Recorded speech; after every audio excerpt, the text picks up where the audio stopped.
আসসালামু আলাইকুম, স্বাগত জানাচ্ছি আরটিভি সন্ধ্যার সংবাদে। আপনাদের সঙ্গে আছি আমি ফাহমিদা সালাম। আমি রিদওয়ানা বিনতে জলিল। মাইলস্টোন ট্র্যাজেডিতে 4 দিন মৃত্যুর সঙ্গে লড়াই করে না ফেরার দেশে চলে গেলেন আরও 2 শিশু। তারা হলেন মাহতাব ও মাহিয়া। এ নিয়ে এখন পর্যন্ত মৃত্যু দাঁড়িয়েছে 31 জনে। এদিকে ডিএনএ টেস্ট 6 মরদেহের মধ্যে 5 জনকে শনাক্ত করতে পেরেছে সিআইডি। চিকিৎসাধীন 54 জনের মধ্যে 20 জনের অবস্থা আশঙ্কাজনক জানিয়েছে স্বাস্থ্য অধিদপ্তর। এদিকে স্কুলটিতে 3 শিক্ষার্থী ও 2 অভিভাবক নিখোঁজের তালিকা সংশ্লিষ্টদের হাতে।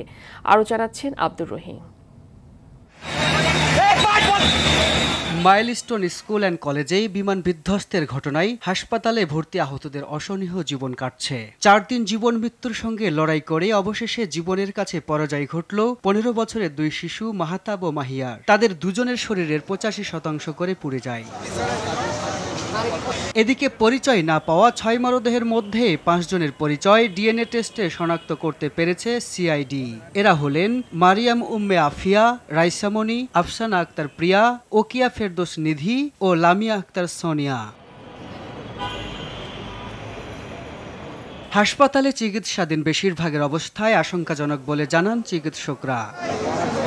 উন্নত চিকিৎসা নিশ্চিত করতে সরকারের আমন্ত্রণে সিঙ্গাপুর, ভারতের বিশেষজ্ঞ চিকিৎসক দল কাজ শুরু করেছেন। তাদের সাথে যোগ দিচ্ছেন 5 সদস্যের চীনের একটি বিশেষজ্ঞ চিকিৎসক দলও। এদিকে নিখোঁজ সন্তানের খোঁজে আজও স্কুল প্রাঙ্গণে অভিভাবকরা। আমার বাচ্চার মতো বাচ্চা হয় না, আমার বাচ্চাটা একটু ব্যতিক্রম, ও খুব সুন্দর ফুটফুটে চেহারা। বাচ্চার বাবা, বাচ্চার মা দুজনকে নিয়ে আমরা দেখাইছি, সবই ঠিক আছে, কিন্তু এই আংশিক দাবি করাতে জটিলতা দেখাতে এখন ডিএনএ টেস্টের পর্যায়ে চলে গেছে। এখন এই টেস্টের 7 দিন সময় নিয়েছে। অভিযোগের ভিত্তিতে নিখোঁজ স্বজনদের তালিকার কথা জানিয়েছেন স্কুল কর্তৃপক্ষ। আব্দুর রহিম, আরটিভি, ঢাকা। দর্শক, আপনারা জানেন সংবাদের শুরুতে জানাচ্ছিলাম মাইলস্টোন স্ট্র্যাটেজিতে 4 দিন মৃত্যুর সঙ্গে লড়াই করে না ফেরার দেশে চলে গেছে আরও 2 শিশু।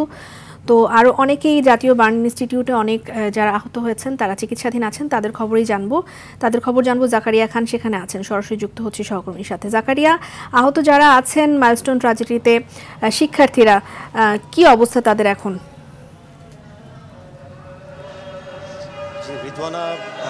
গত 21 জুলাই ঢাকার রাজধানীর মাইলস্টোন স্কুল অ্যান্ড কলেজে যে হৃদয় বিদারক একটি বিমান দুর্ঘটনার ঘটনা ঘটে, সেই ঘটনায় কিন্তু এই মুহূর্তে রাজধানীর বার্ন ইনস্টিটিউটে চিকিৎসা নিচ্ছেন 44 জন। এবং আজকে আপনারা যেটি জানেন, যে বলছিলেন আপনি, যে 2 জন শিক্ষার্থীর মৃত্যু হয়েছে। একজন হচ্ছে মাহতাব ভুইয়া এবং আরেকজন হচ্ছে মাহিয়া।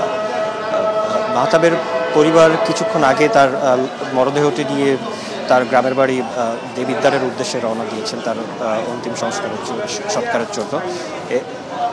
এবং মাহিমা মারা গিয়েছেন কিছুক্ষণ আগে বিকালের দিকে।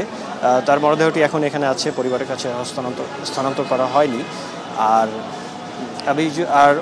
এই যে নিহত যারা আরও 7 জনের যে পরিচয় শনাক্ত করা যাচ্ছিল না, তাদের 5 জনের কিন্তু পরিচয় শনাক্ত করতে পেরেছে সিআইডি। এবং সিআইডির ফরেন্সিক ল্যাবে তাদের পরিচয় শনাক্ত করে এখন পর্যন্ত হস্তান্তর করা হয়নি পরিবারের কাছে, কিন্তু শনাক্ত করা হয়েছে এবং পরবর্তীতে আরও এই বিষয়ে জানানো হবে। এবং আমি যদি আরেকটু জানাই যে এই বার্ন ইনস্টিটিউট সহ রাজধানীর অন্যান্য হসপিটালগুলোতে এই মুহূর্তে চিকিৎসাধীন রয়েছেন 55 জন। এটি গতকাল পর্যন্ত 57 জন ছিল, আজকে 2 জন মারা যাওয়াতে এটি 55-তে দাঁড়িয়েছে। এবং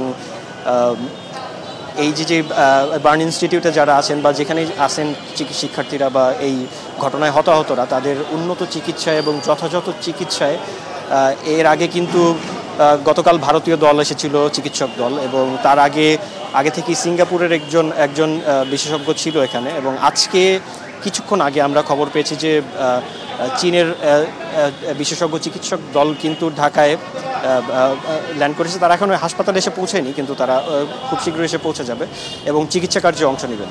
তো রিদওয়ানা বার্ন ইনস্টিটিউট থেকে কিন্তু এই ছিল আমার কাছে এই হতাহত নিয়ে সর্বশেষ খবর। জাকারিয়া, ধন্যবাদ আপনাকে।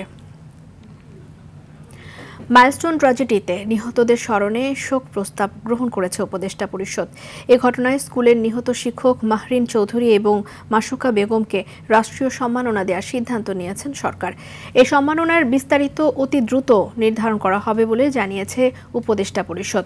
প্রধান উপদেষ্টার কার্যালয়ে অধ্যাপক মোহাম্মদ ইউনুসের সভাপতিত্বে উপদেষ্টা পরিষদের নিয়মিত বৈঠকে নিহতদের প্রতি শোক জানিয়ে 1 মিনিট নীরবতা পালন এবং তাঁদের রুহের মাগফিরাত কামনা করে মোনাজাত করা হয়। নিহত ব্যক্তিদের মাগফিরাত কামনা এবং আহত ব্যক্তিদের সুস্থতা কামনায় শুক্রবার ধর্মীয় প্রতিষ্ঠানে বিশেষ প্রার্থনার সিদ্ধান্ত হয়। ধর্ম মন্ত্রণালয় এই বিষয়ে প্রয়োজনীয় সমন্বয় করবে।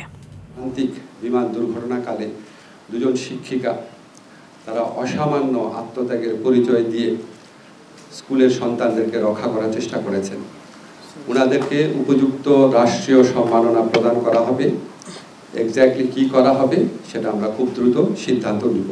সব ধরনের সরকারি সহায়তা দেওয়া হবে এবং এই ব্যাপারে করণীয় বিষয়ে শিক্ষা মন্ত্রণালয় সংশ্লিষ্ট যে স্কুল আছে মাইলস্টোন স্কুল তাদের সাথে কথা বলে এটা ডিটেইলটা নির্ধারণ করবে। তত্ত্বাবধায়ক সরকার ব্যবস্থা বাতিলের রায় প্রদানকারী সাবেক প্রধান বিচারপতি ABM খায়রুল হককে আটক করা হয়েছে। সকাল 8:30টায় ধানমন্ডি বাসা থেকে তাকে আটক করে ঢাকা মহানগর গোয়েন্দা পুলিশ।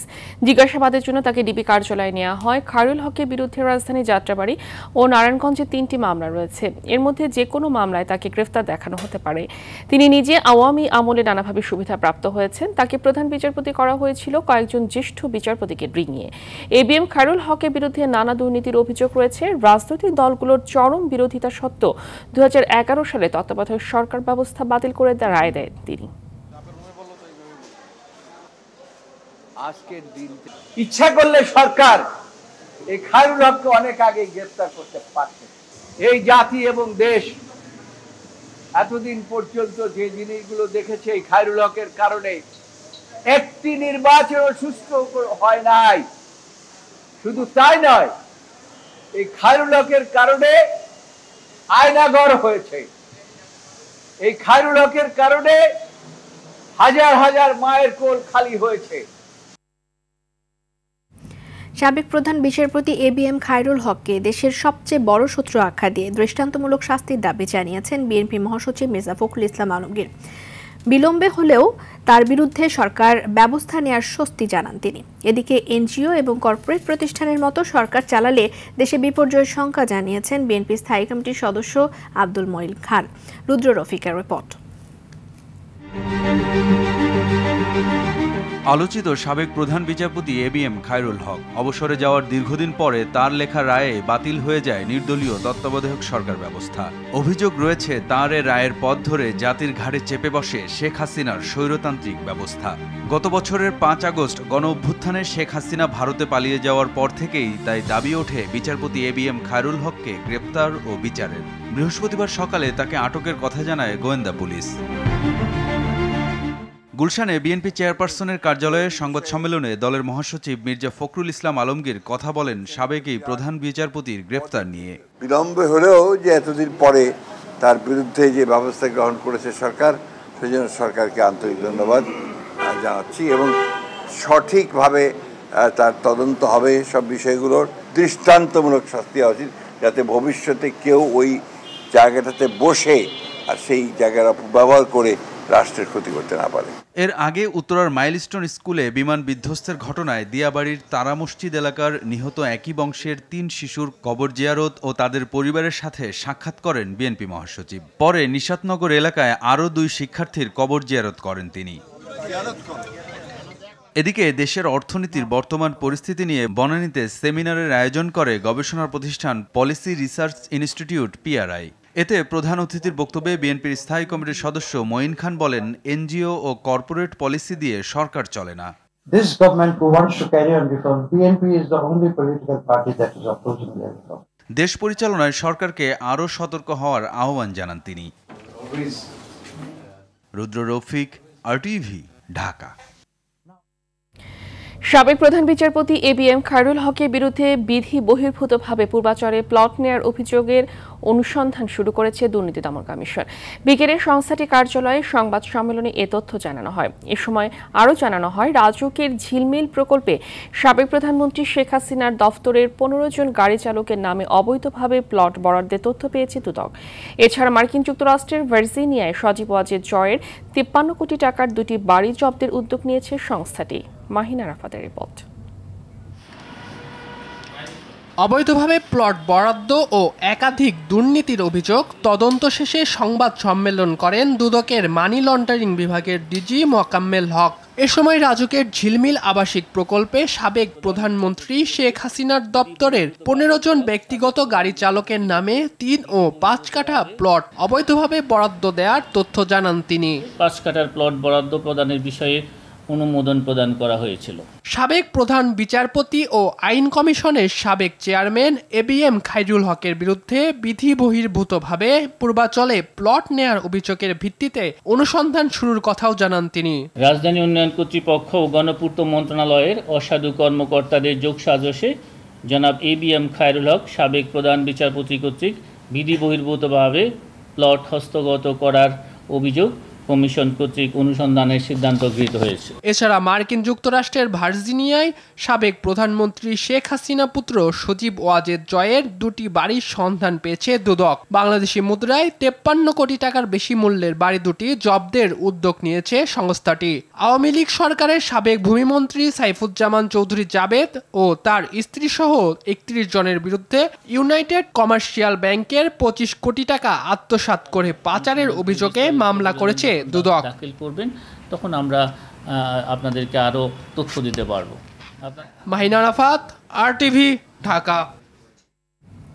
সাবেক প্রধান বিচারপতি এবিএম খায়রুল হককে গণতন্ত্র এবং বিচার বিভাগ ধ্বংসের কারিগর মন্তব্য করে তার দৃষ্টান্তমূলক বিচারের দাবি জানিয়েছে সুপ্রিম কোর্টের আইনজীবীরা। তাদের মতে তত্ত্বাবধায়ক ব্যবস্থা বাতিল এবং ভুয়া নির্বাচনের সহায়তা সহ অসংখ্য অনিয়ম হয়েছে খায়রুল হকের বিচার বহির্ভূত আচরণের কারণে। তার বিরুদ্ধে আন্তর্জাতিক অপরাধ ট্রাইব্যুনালে মানবতা বিরোধী অপরাধের মামলাও হওয়া উচিত বলে মনে করেন অনেক আইনজীবী। সাদিয়া কানিসের রিপোর্ট। সাবেক প্রধান বিচারপতি এবিএম খায়রুল হককে বৃহস্পতিবার সকালে ধানমন্ডি থেকে আটক করে গোয়েন্দা পুলিশ। তার বিরুদ্ধে ঢাকা ও নারায়ণগঞ্জে 3টি মামলা রয়েছে।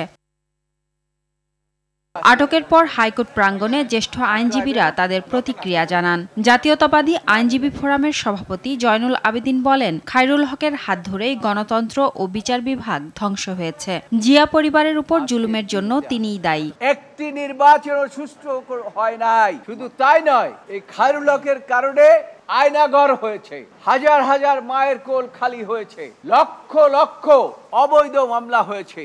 এই সরকার এমন ভাবে বিচার করবেন যাতে মানুষ মনে করে এই আদালতে বিচার হচ্ছে সেটা জনগণের আদালত। সুপ্রিম কোর্ট বারের সভাপতি অ্যাডভোকেট মাহবুব উদ্দিন খোকন বলেন, দেশের সব সংকটের শুরু করেছেন বিচারপতি খায়রুল হক। তার কর্মের জন্য, কর্মকাণ্ডের জন্যই তো আজকে বাংলাদেশের সব মানবতা বিরোধী অপরাধ হয়েছিল। অবশ্যই সে দায়ী হবে, মানবতা বিরোধী অপরাধও দায়ী হবে, পাশাপাশি হত্যা, গুম সবগুলোর মধ্যে আমি মনে করি তার সংশ্লিষ্টতা আছে। এই জন্য তার সুষ্ঠু বিচার দাবি করছি। ব্যারিস্টার কায়সার কামালের মতে, গণতন্ত্র হত্যা ও শেখ হাসিনার ফ্যাসিস্ট হয়ে ওঠার প্রধান কারিগর সাবেক এই প্রধান বিচারপতি। এই খায়রুল হকের শাস্তি দেখে বর্তমান এবং ভবিষ্যতের কোনো বিচারক খায়রুল হক হওয়ার চেষ্টা করবেন না। এই ফ্রড যদি তারা না করতেন তাহলে পরবর্তীতে এই ধরনের কনসিকুয়েন্স এই জাতিকে বহন করতে হতো না। আইনের মধ্যে চলবে এবং আমি মনে করি যে যেভাবে সুষ্ঠু আইন প্রয়োগ করে তার বিচার প্রক্রিয়া চালানো যায় সেভাবেই তার বিচার কার্য চলবে। দেশের 19তম প্রধান বিচারপতি ছিলেন খায়রুল হক। অবসরে যাওয়ার 2 বছর পরে তার লেখা রায়েই বাতিল হয়ে যায় তত্ত্বাবধায়ক সরকার ব্যবস্থা। সাদিয়া কানিজ, আরটিভি, ঢাকা। আগামী 5 আগস্টের মধ্যে জুলাই সনদ ও ঘোষণাপত্র আদায় করার ঘোষণা দিয়েছেন জাতীয় নাগরিক পার্টির আহ্বায়ক নাহিদ ইসলাম। তিনি বলেন, এনসিপি সংস্কার, বিচার ও নতুন সংবিধানের দাবিতে এগিয়ে যাবে। ব্রাহ্মণবাড়িয়ায় শহরের মুক্তমঞ্চ সমাবেশে তিনি এসব কথা বলেন। নাহিদ ইসলাম বলেন, উন্নয়ন শুধু ঢাকায় নয়, বাংলাদেশের প্রতিটি জেলায় সুষম বণ্টন করতে হবে। বিকেলে হবিগঞ্জের পদযাত্রা শেষে টাউন হল মোড়ে সমাবেশে যোগ দেন এনসিপি নেতারা। এর আগে বিকেলে জুলাই আন্দোলনের শহীদদের পরিবারের সাথে মতবিনিময় করেন তারা।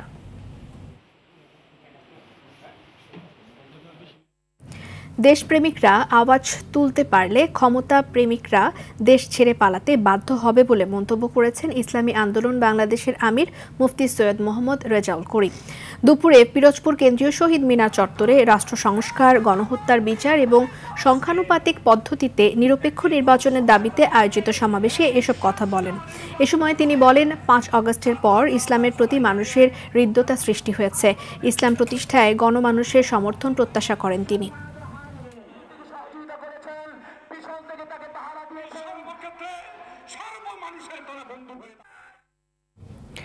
এফটিপি ও পিআর পদ্ধতি নির্বাচনের বেশ কিছু দুর্বল দিক রয়েছে, তাই mixed member proportional representation MMPR পদ্ধতিতে নির্বাচন করার দাবি জানিয়েছে বাংলাদেশ খেলাফত মজলিস। সকালে ঢাকা রিপোর্টার্স ইউনিটিতে বাংলাদেশ খেলাফত মজলিসের আয়োজিত গোলটেবিল বৈঠকে খেলাফত মজলিসের আমির মাওলানা মোহাম্মদ মামুনুল হক এ দাবি জানান। এই সময় তিনি বলেন, এখন পর্যন্ত অন্তর্বর্তীকালীন সরকার জাতির কাঙ্ক্ষিত প্রত্যাশা পূরণ করতে পারেনি, তাই সংস্কার কার্যক্রম দ্রুত করতে হবে। বৈঠকে গণ Odhikar Parishad, Biplobi workers party, Bangladesh labour party ও বাংলাদেশ নিজামে ইসলাম পার্টি সহ বিভিন্ন দল অংশ নেন।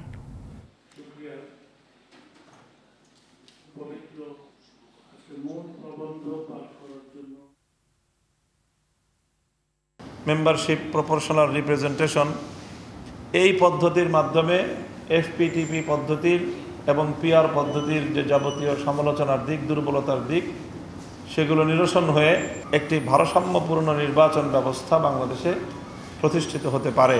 পৃথিবীর বহু উন্নত দেশে এই MMPR পদ্ধতি কার্যকর রয়েছে।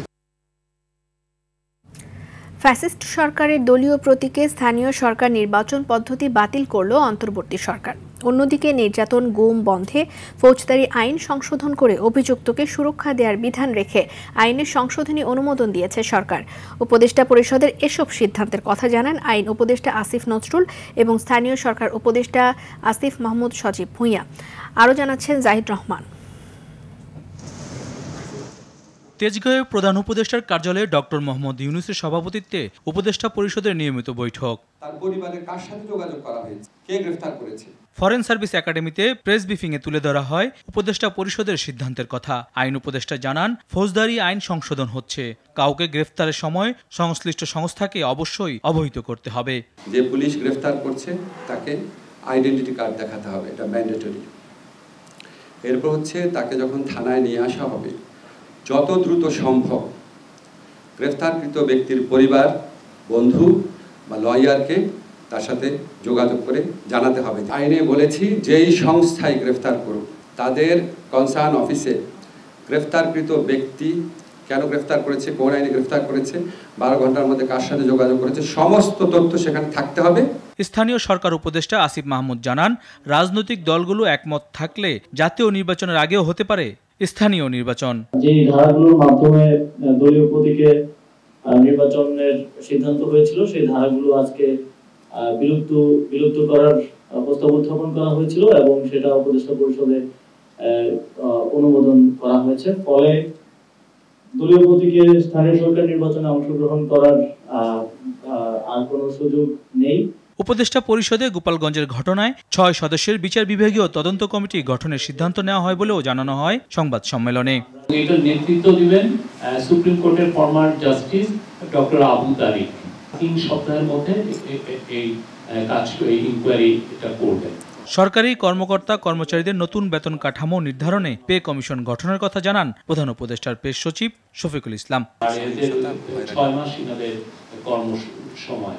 জাহিদ রহমান, RTV, ঢাকা।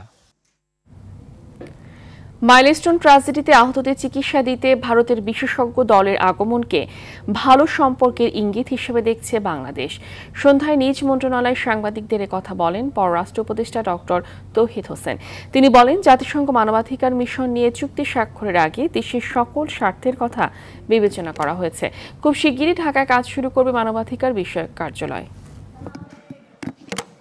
এই ঘটনা ঘটার পরে যে দেশগুলো আমাদেরকে সহায়তা দিতে চেয়েছে, হেল্প করতে চেয়েছে, তাদের মধ্যে ভারত একটি, এবং তাদেরকে আমরা বলেছি যে আমরা তথ্য নিয়েছি আমাদের বার্ন ইউনিটের কাছ থেকে তাদের কী প্রয়োজন, তারা যা বলেছেন সেই অনুযায়ী আমরা তাদেরকে জানিয়েছি। তারই প্রেক্ষিতে 2 ডাক্তার 2 নার্স এসেছেন যেটুকু তাদের সেবা দেবেন। এটা দেখুন, পিপল টু পিপল কন্ট্যাক্ট তো সবসময়ই ভালো, এবং এটা তো এক ধরনের পিপল টু পিপল কন্ট্যাক্ট। আমি মনে করি যে এটা একটা পজিটিভ জিনিস। এবার নিচে হাইসেন্স সংবাদ বিরতি, ফিরে আরো থাকছে।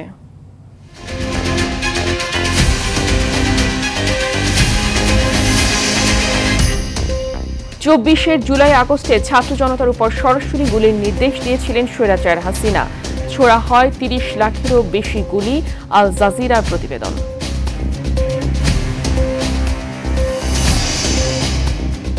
এবং সুইস ব্যাংকে বাংলাদেশিদের পাচার অর্থ ফেরাতে MOU স্বাক্ষরের তাগিদ বিশ্লেষকদের। 1 বছরে জমা টাকার পরিমাণ বেড়েছে 33 গুণ।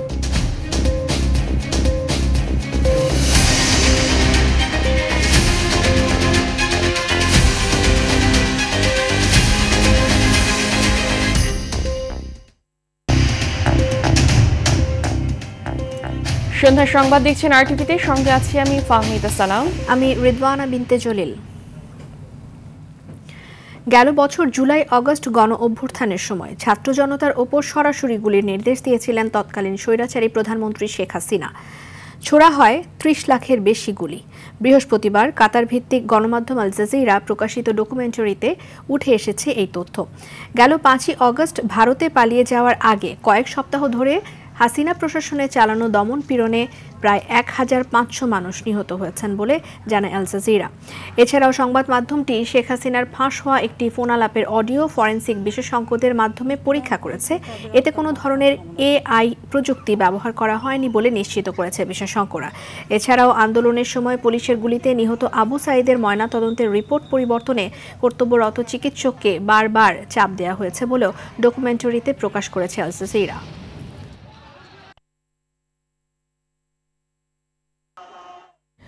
অবৈধ উপায়ে অর্জিত অর্থ রাখা সহ গ্রাহকদের তথ্য গোপন থাকার কারণে সুইস ব্যাংকে বাংলাদেশিদের টাকা জমা বাড়ছে।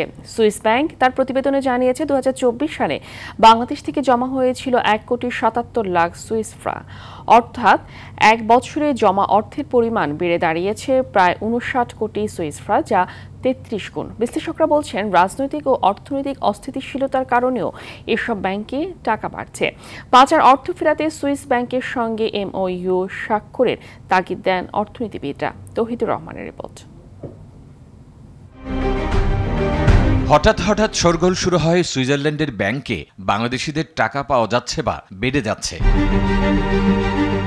গত 1 বছরেও দেশটিতে বাংলাদেশিদের অন্তত 33 গুণ বেশি টাকা জমা পড়েছে, যার পরিমাণ প্রায় 59 কোটি সুইস ফ্রাঙ্ক, যা বাংলাদেশি টাকায় প্রায় 9,000 কোটি টাকা। 2023 সালে এর পরিমাণ ছিল 1,77,00,000 সুইস ফ্রাঙ্ক। সুইজারল্যান্ডের কেন্দ্রীয় ব্যাংকের প্রতিবেদনে বলা হয় 2021 সালের পর গত বছরে বাংলাদেশিদের সর্বোচ্চ পরিমাণ অর্থ জমা হয়েছে ব্যাংকগুলোতে।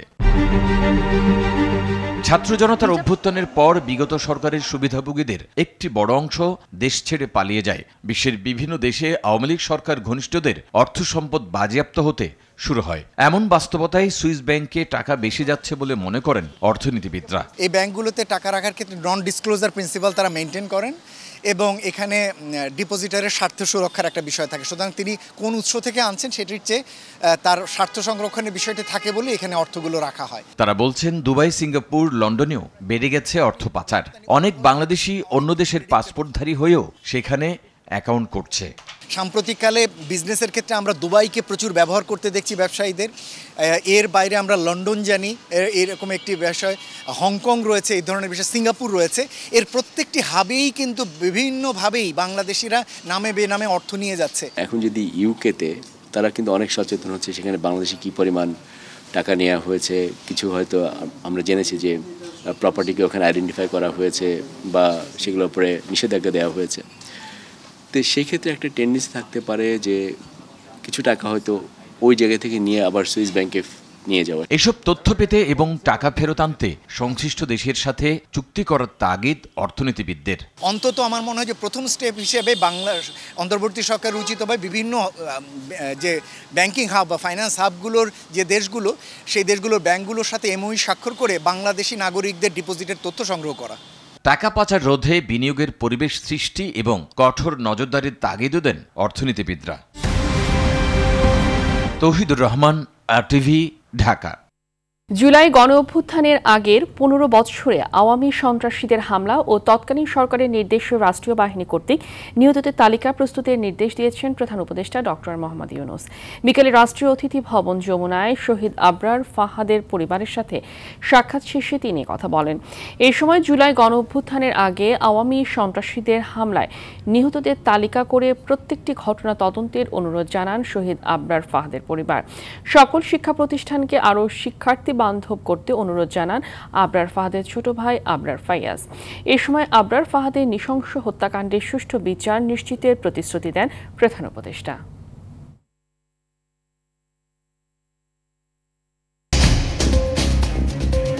সন্ধ্যার সংবাদ এই পর্যন্তই। রাতের সংবাদ 11:15 দেখার আমন্ত্রণ রইল। ধন্যবাদ সবাইকে। ধন্যবাদ।